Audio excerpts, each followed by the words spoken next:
So the international break is here ahead of FPL Gameweek 8, and quite a few people might choose to wildcard in this international break while there's 2 weeks off, and there could be a lot of price rises as well. So we're going to be taking you through the best wildcard team, in my opinion, ahead of FPL Gameweek 8. I think the team looks really nice overall, nice defence, good enough midfield, and then the attack is really good as well. So let me know what you think of this team in the comments, and let me know, are you wildcarding this week? So if you don't mind dropping a like on the video, it would be very much appreciated. It takes 1 second, and please do subscribe to this channel as well if you like daily FPL content on your subscriptions. So we'll jump straight into the video, and hopefully you do like the team. Okay, so we'll start off by showing you the goalkeepers and the defence. And starting off, we do have David Raya in goal for Arsenal. Now, Arsenal have been disappointing since, well, for me personally, when I wildcarded 2 weeks ago, against Southampton and Leicester.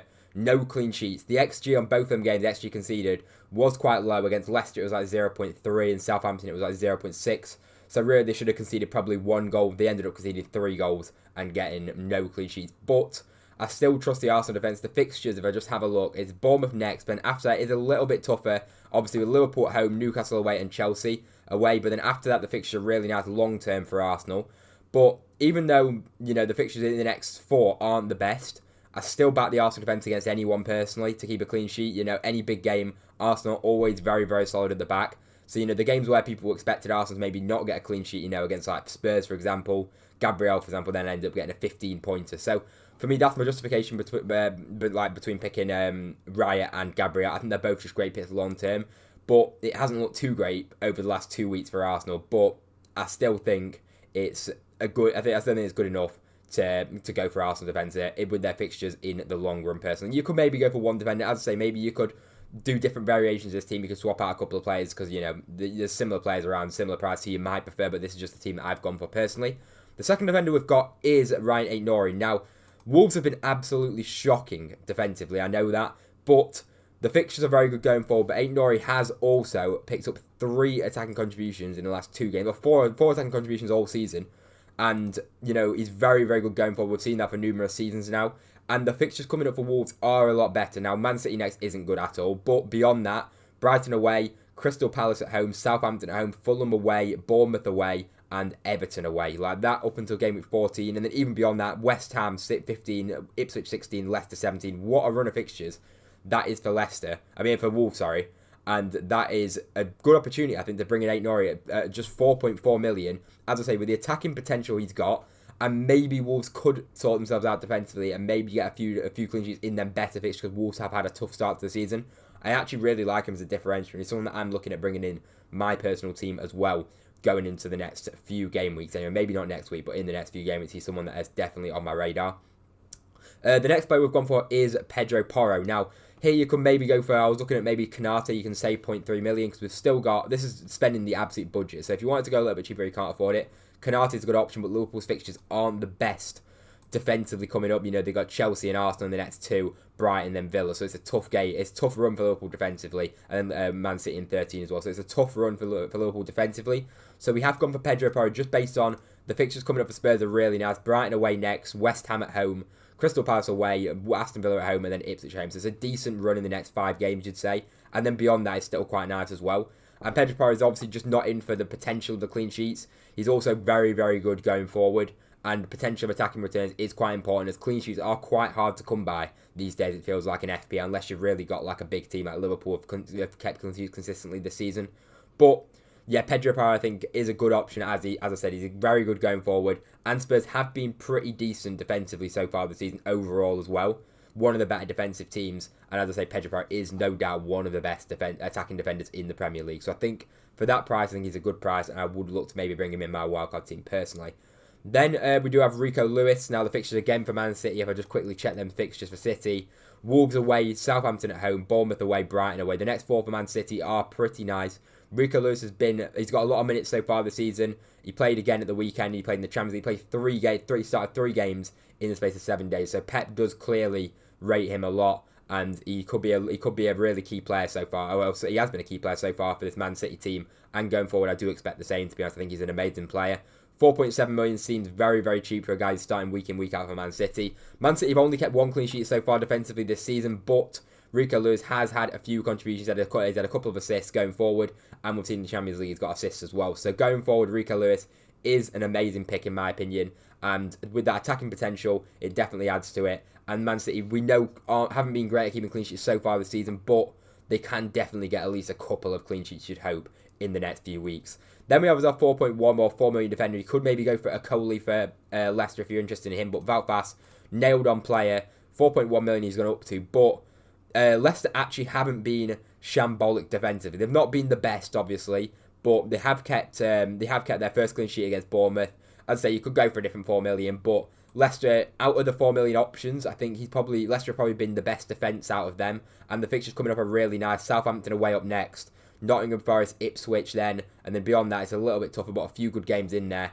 And obviously you wouldn't really be looking to play Wout very much at all, but I do actually think he's not a bad option for he's got a bit of an attacking threat, and defensively, Leicester haven't been as bad as, for example, a team like Ipswich and Brentford as well. Leicester have been a bit more solid at the back, so Wout is my last defender there. Okay then, so now moving on to my midfielders. Starting off, we have Bukayo Saka to complete our Arsenal triple up. I know, as I say, the fixtures aren't great, but in the next four, I mean, it is Bournemouth, good fixture there. Liverpool, you say, isn't a very good fixture, but after that, Newcastle and Chelsea, I don't think are too bad for Arsenal going forward. And even though Odegaard's been out injured, Arsenal have actually been really good at attacking. You know, they've scored a lot of goals since Odegaard's been injured, so it's not seemed to affect them too much. And Bukayo Saka coming in with a big 16-pointer in game week 7. I still think he's a long-term hold. And just looking at them fixtures beyond game week 11, after that it's Forest, West Ham, United, Fulham, Everton, Crystal Palace, Ipswich, Brentford, Brighton. They've got such a good run long-term. I just think on a wildcard triple up on Arsenal is still the way that I would go personally. Obviously, if you don't like the next 4 fixtures, then fair enough. You could easily maybe transfer somebody in later down the line. But I still think Arsenal will do well in the next 4 matches personally, so I'm sticking with Bukayo Saka in my team. Then we have Morgan Rogers, who his fixtures aren't ideal, but for me, I've got value in him, and a lot of people would already have value in him as well. And Aston Villa have been so good going forward this season, and I just think you've got to have at least a piece of Aston Villa in your team somewhere. Morgan Rogers is the cheap way in, and he's been getting a lot of minutes. And the fixtures even aren't too bad. The next 3 come in against United at home, which is actually a good fixture. That's game week 7. But game week 8 onwards, it's Fulham away, Bournemouth at home, then Spurs away isn't too bad going forward as well, I don't think. And then Palace in game week 12. So it's still a decent enough run for me to justify picking Morgan Rogers at 5 million. Again, if he wants to go for somebody else, then fair enough. But he's very highly owned. Quite risky going without him. And we've seen how good he is. He's genuinely an unbelievable player to watch. And the contributions have started coming in the last few game weeks as well. So for me, Morgan Rogers is a great pick going forward. Then we have Cole Palmer. Now, the fixtures for Chelsea, again, they aren't the best coming up, but I do think Cole Palmer is a bit of a season keeper as well, just looking at how well he's done over the last 2 seasons. In game week 8, it's Liverpool away, not ideal there, but then Newcastle at home and then Man United away is 2 decent fixtures, I actually say, for Chelsea. Arsenal at home isn't great, but then beyond that, it's quite good then for Chelsea. So for me, Cole Palmer, he's just a set and forget. Just put him in your team and don't bother even thinking about him, because you know he's going to come in with big points, and he's a potential captain option in some game weeks as well because of how explosive he is. So, for example, I'd rather captain Cole Palmer than Bukayo Saka looking at it before a game week. If they have like an even fixture, I'd edge towards Cole Palmer just because I just think he's a much more explosive player than Bukayo Saka. Maybe not better. I think Cole Palmer is better than Saka personally, but they're both great players. But I think Cole Palmer is more of a captain option than Saka if they both have a good fixture for me personally. Then we have Mbeumo. Now, he's so highly owned, and the fixtures for Brentford are still really good coming up, so he's an absolute no-brainer. Mbeumo already up to 7.4 million. The next fixtures for Brentford, game week 8 United away, decent fixture you'd say. Ipswich then, Fulham, Bournemouth, Everton, Leicester, Aston Villa, Newcastle. It's a good fun run of fixture, and Brentford have been scoring goals for fun recently. So for me, Mbeumo is an absolute no-brainer. Now, as our final midfielder, as our 5th midfielder, who won't be playing too much, it is Fabio Carvalho. You could maybe go for Tyler Diblin if you wanted to have Southampton, you wanted to go down a little bit more and save a little bit more money. Or if you had a bit more extra money, you can maybe go up to someone at 5 million, or maybe like a Mavridini at 5.3 if you can get that kind of money. But Fabio Carvalho is a double up on Brentford, which might look a little bit interesting. But Brentford have been very good going forward, as I said before, attacking-wise. And Fabio Carvalho at 4.8 million, you're not going to play him much. And if you are going to play him, the fixtures are very, very nice to Brentford. I'd go as far as to say the fixtures are good for Brentford up until like game week 19, you'd say, because that's when they play Arsenal. So it's a good run of fixtures for Brentford then. They have a few tough games, but then realistically, then you won't even be thinking about it. But Carvalho, for a number of weeks, will be a very good pick in my opinion. And yeah, I do like him. But the problem is his starting spot are nailed. I'm not 100% sure. He came on against Wolves and scored.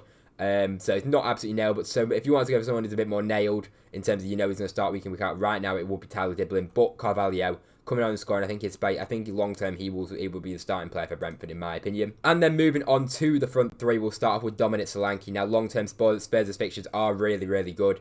A lot of people have Nicholas Jackson. Solanke's not as highly owned as Jackson, but for me, I think long-term Solanke is the one. 90 minutes as well, pretty much every week since he signed for Spurs whenever he's not been injured. And the fixtures coming up for Spurs: Brighton away, West Ham at home, Crystal Palace away, Aston Villa at home, and Ipswich at home. What a run of fixtures that is going forward for Spurs. And so far this season, Spurs have been one of the best, if not the best, attacking team in the Premier League so far this season. So for me, I think you've got to really be going for at least one part of that Spurs attack. If it's not Solanke, maybe a Maddison or a Brennan Johnson or a Kulusevski or someone. But for me, Solanke is a standout option out of those players. I prefer Solanke, and I think he'll do the best in my personal opinion. So Solanke for me is my first attacker in my Game Week 8 wildcard team. Second is Erling Haaland. Now, he's frustratingly blanked the last 2 games, but just these next fixtures, I can't possibly ignore them. Wolves away. Wolves have been terrible defensively so far this season, so it's a good fixture there. Amazing fixture for Man City. And then Southampton at home. You can argue those 2 fixtures are the best fixtures you can get for the next 2 weeks out of any team, or it will be the best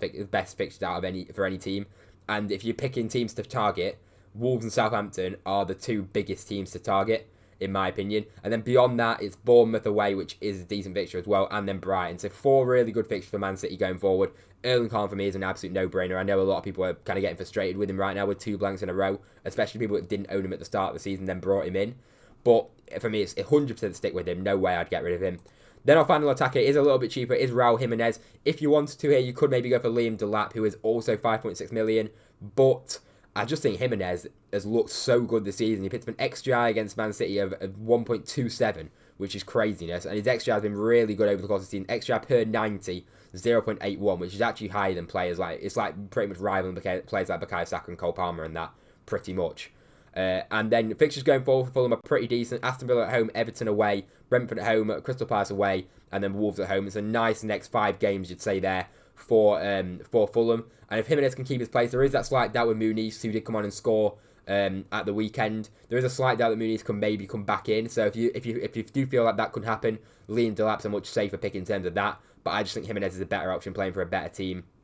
But as I say, I like both Jimenez and Delap as options in FPL so far this season anyway. So let me know what you think of that team in the comment section down below. I think it's a really nice team personally, and it's got a bit of everything. Very solid defensively, got some really good players and some attacking potential defenders as well, which is what you need. I feel like with clean sheets being hard to come by. The midfield's got Cole Palmer and Bukayo Saka as well, and then Haaland in the team as well. I really like the look of that team, and I wish I had my wildcard so I could go to a team quite similar to this, to be honest. But let me know what you think of the team in the comments. Thank you very much for watching. Do drop a like if you enjoyed. Subscribe to this channel as well if you are new around here. It'd be very much appreciated. It only takes 1 second, and you've watched all the videos, so you may as well subscribe. So thank you very much for watching anyway, and I will see you in the next video.